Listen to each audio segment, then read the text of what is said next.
If you compare the behavior of customers taking money out of their investments now versus in 2008, we've seen actually like a 50% reduction in people selling out of their investments this time around versus 2008. The primary driver of that is you've got many more people who have taken the time to put together an investment plan.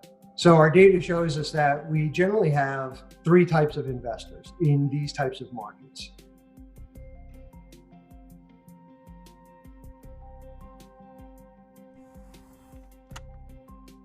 The nervous investors didn't take the time to put a plan together. The market sell-off scare them. The prospects of a tough economy scare them. And so they react to the market. So if we look back in history, going back 40 years of markets and examining sell-offs and then returns.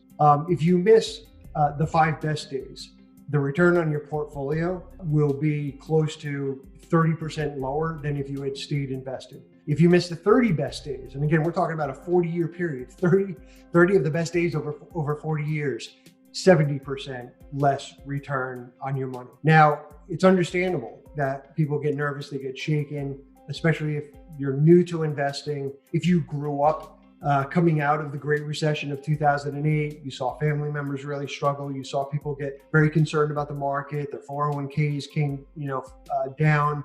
People delayed their retirements. The confident investors with a plan, while they do want to check on their plan, make sure that they're invested the right way given their goals, are much more confident and much more likely to make small changes. And then you've got the bold investor who looks at this as, this is the opportunity I've been waiting for. One of the ways to become a bold investor is to think of your goals in sort of different buckets of money. Bold investors tend to have a bucket of money, cash on the sideline that they consider to be opportunistic, and they can take risk with it. But what they also have are companion buckets of money. They have a bucket of money that will cover their essential expenses. They've got a bucket of money for emergency funds. And then they're very committed to and dedicated to long-term goals like retirement or saving for a house or saving for college. And so the bold investor tends to have a bucket of money that is truly, truly dedicated to being opportunistic.